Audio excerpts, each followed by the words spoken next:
इस समय हम मौजूद हैं एक मोबाइल रिपेयरिंग की शॉप में, जहां हमें विभिन्न तरह के सामान भी दिख रहे हैं। तो वहां हम पहुंचे हैं प्रेम कुमार जी के पास, तो उनसे पूछते हैं 2024 में क्या है मूड उनका। तो नमस्कार प्रेम कुमार जी, तो 2024 में क्या है मूड आपका? देखिए, जो हमारा मूड है, पब्लिक का मूड है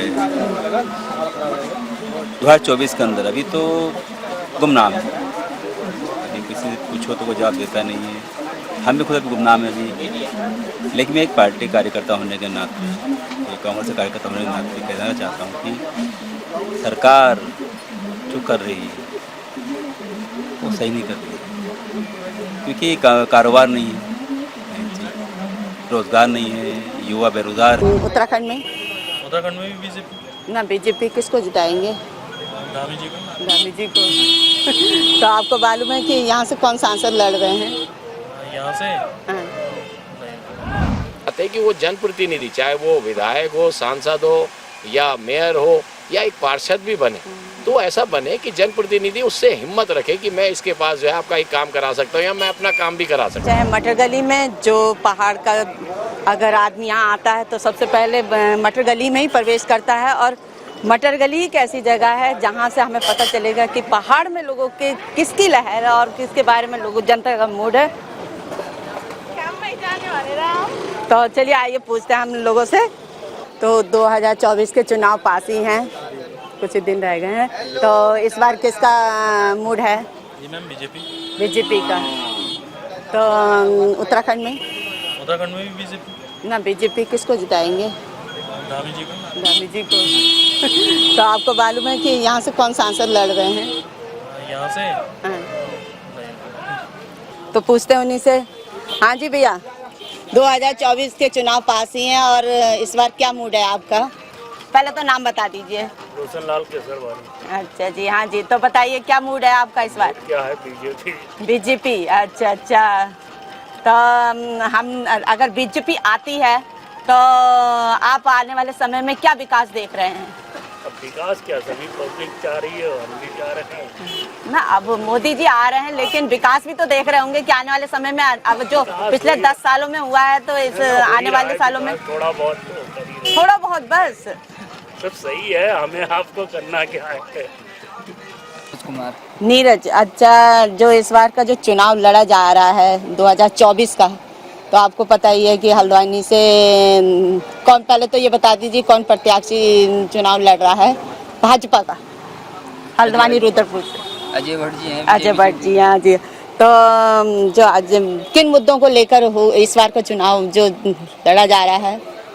देखो, बेरोजगारी है तो बेरोजगारी को दूर करेंगे। लेकिन आप तो दुकान में बैठे हो, आपको तो नहीं लगता है कि बेरोजगारी मुद्दा होना चाहिए? तो हम जॉब करने वाले हैं। अच्छा, जॉब करने वाले हो, किसी की जगह बैठे हो? हाँ, किसी की जगह अच्छा, बैठे हैं। हाँ। अभी पढ़ाई कर रहे हो? अभी पढ़ाई कर रहे हैं। नमस्कार, पहले ये नाम बता दीजिए। अतुल गुप्ता। अतुल गुप्ता जी।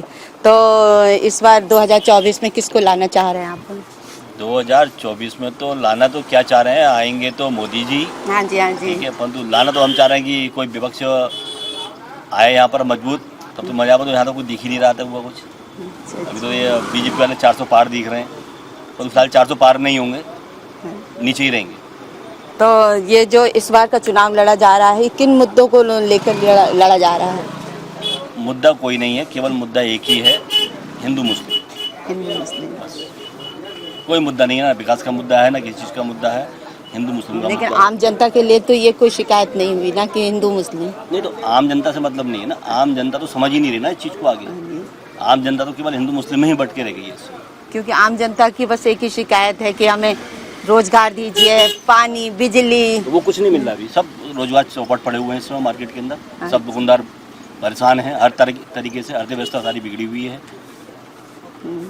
दुकानदारों का जो कहना चाहिए बैंक की किस्तें तक नहीं निकल रही हैं। इस समय मार्केट की पोजीशन इस समय ये हो चुकी है। हाँ जी, हाँ जी। तो फिर आगे अगर मोदी जी फिर आते हैं तो कुछ इस तरह का सुधार होगा?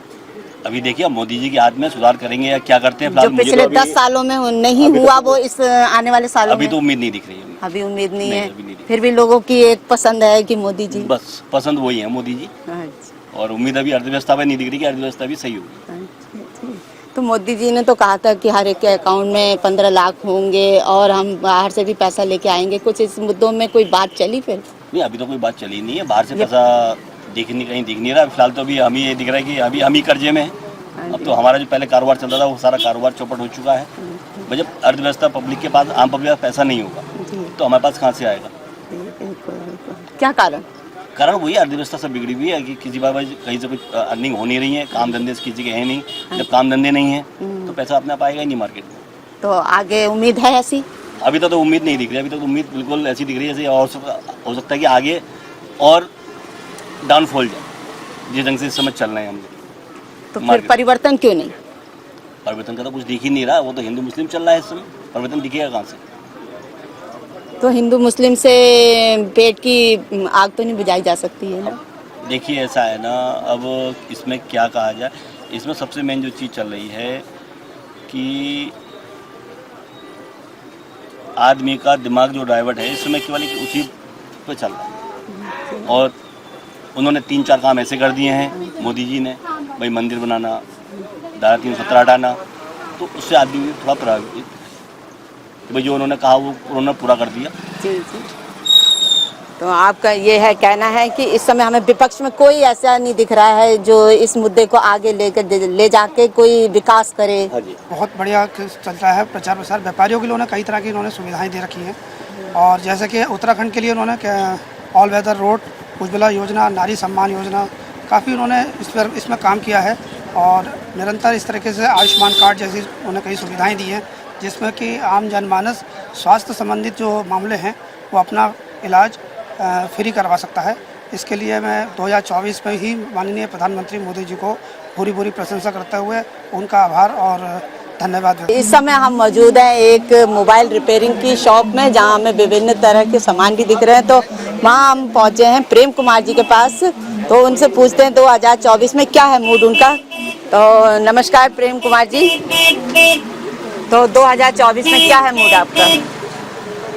देखिए, जो हमारा मूड है, पब्लिक का मूड है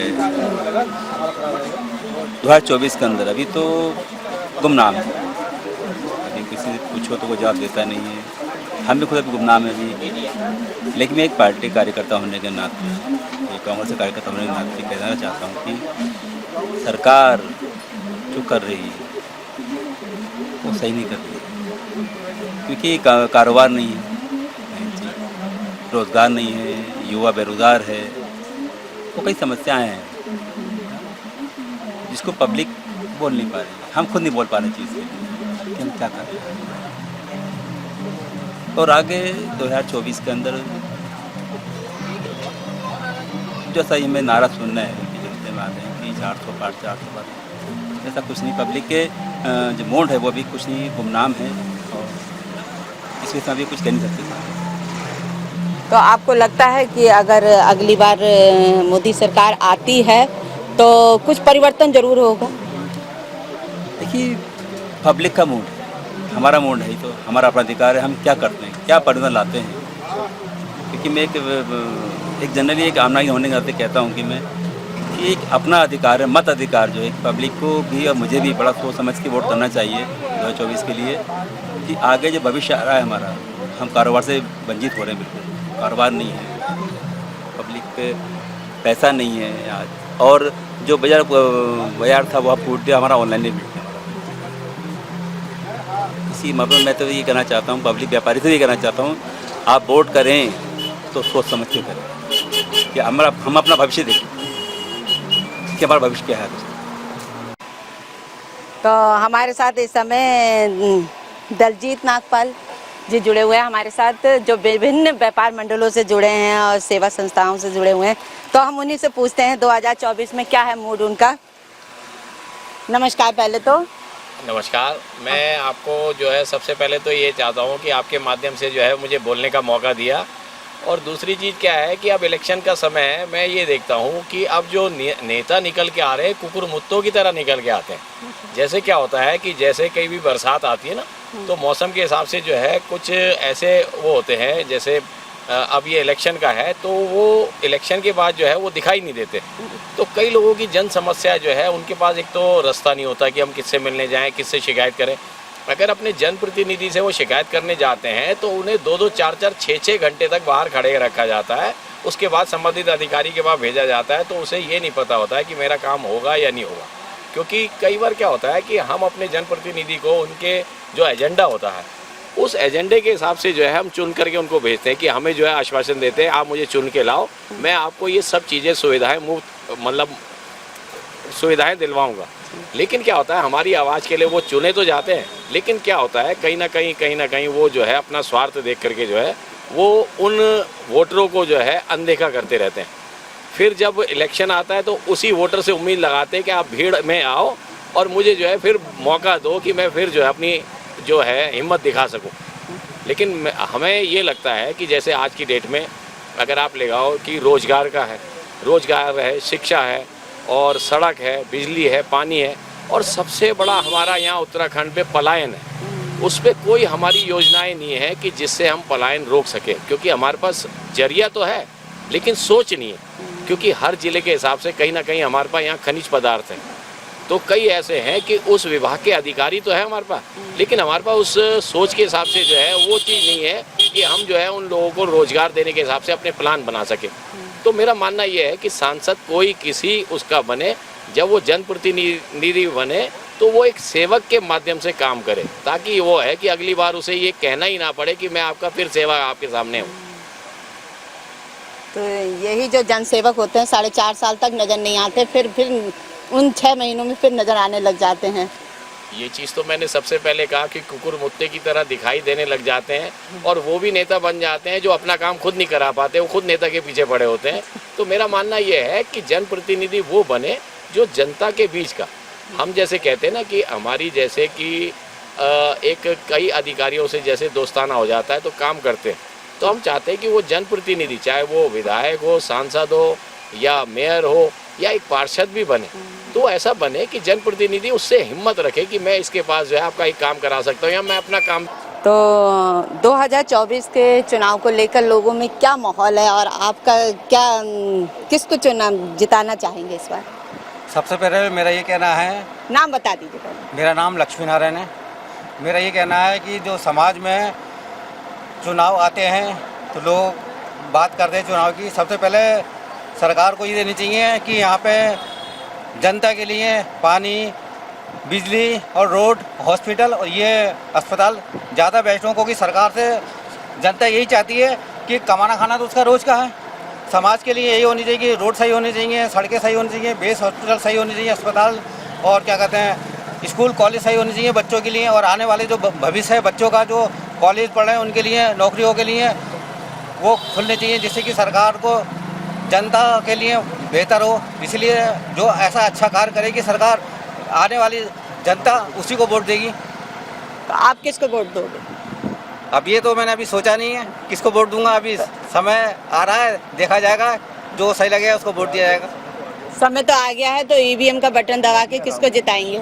अब ये तो समय ही बताएगा, अभी से कहना ओपन करना अच्छा नहीं लगता मुझे। आपकी पसंद कौन है? अभी ऐसा कह नहीं सकता, अभी मैं सोचूंगा। अभी मैंने कभी कभी ऐसा होता है इंसान जाता कुछ और है मन बना के, जब ईवीएम में वोट डालता है तो जब मन चेंज हो जाता है तो इंसान हो जाता है। अभी से कह के कोई फ़ायदा तो होना नहीं।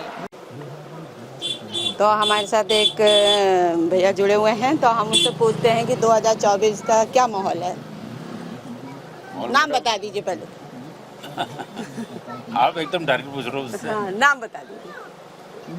नाम मोहन बाबा कहते हैं। अच्छा, तो बताइए आगे क्या मूड है? मूड अब तो इधर तो बिल्कुल चुनाव का तो कोई सरगर्मी नहीं दिखाई दे रही, बिल्कुल शहर में एकदम खामोशी है। बाकी तो अब 19 तारीख को पता लगता है कौन कहाँ पर क्या करता है। तो आप किसको वोट डाल रहे हो? अभी तो मेरा तो ये है कि मेरा विचार हो रहा है, भट्टी से हमारे अपने व्यक्तिगत संबंध है तो उधर ही विचार है अभी फिलहाल। बाकी बात की तो देखेंगे। तो भैया पहले तो नाम बता दीजिए। ओमप्रकाश गुप्ता जी। तो क्या 2024 का क्या माहौल है, चुनावी माहौल क्या है? चुनावी माहौल में इतना माहौल नजर नहीं आ रहा है जिस हिसाब से होना चाहिए। क्या चीज नहीं दिख रही है? शोरगुल होता था, चुनाव में दिखता था, हाँ जी। चुनाव प्रचार जोर शोर में होता, अब सब शांत है, चुनाव प्रचार को जोर शोर ही नहीं है। अच्छा, देखते हैं इसका परिणाम क्या निकलता है आगे, कौन विजय घोषित होता है। तो हम एक शॉप के आगे खड़े थे, हम वहाँ पर पूछते हैं उनसे कि ये चुनाव का माहौल क्या है इस वक्त। तो नमस्कार जी, नाम बता दीजिए। सरफराज हुसैन। हाँ जी, सरफराज हुसैन। हाँ जी, सरफराज हुसैन जी। तो आपको इस बार लग रहा है कि चुनावी माहौल, लग रहा है कि इस समय चुनाव हो रहे हैं, कोई माहौल बना हुआ है? कुछ माहौल बना हुआ नहीं है, चुनावी माहौल बस चल रहा है साइलेंट। प्रत्याशी लोग आ रहे हैं अपने प्रचार प्रसार के अभी लिए? तक तो कोई प्रत्याशी नहीं आया। तो ज्यादातर लोगों को ये भी नहीं पता होगा कि हमारे यहाँ से लड़ कौन रहा है कौन चुनाव। लड़ रहा है, बस इस तरीके से। और पता चला हल्का फुल्का अखबार के जरिए पता चल जाता है, वैसा भी अब तक जो आए नहीं है। और अब बिल्कुल बिग टाइम आ चुका है इलेक्शन का हाँ जो जी। है। बस तो जब जैसा ये पिछली बार मतलब दिनों में होता था, उस तरह का माहौल अब इस बार नहीं तरीके है। का नहीं है। ऐसा वैसे क्यों? शांति का कुछ माहौल लग रहा है बढ़िया ऐसा क्यों हुआ है? सही है, शांति है, बढ़िया है, बहुत बढ़िया है। इसी तरीके से शांति के साथ होना चाहिए, बहुत अच्छा है, शोर शराबा नहीं है, बढ़िया है जो है। आप किसको वोट दोगे? ये ऐसा कुछ नहीं सर, ऐसा नहीं बता कुछ तो मूड बना रखा होगा। नहीं, वोट तो वो तो इलेक्शन वाले दिन ही होता है, जो ऐसा क्लियर नहीं कर सकते सर, जो भी है।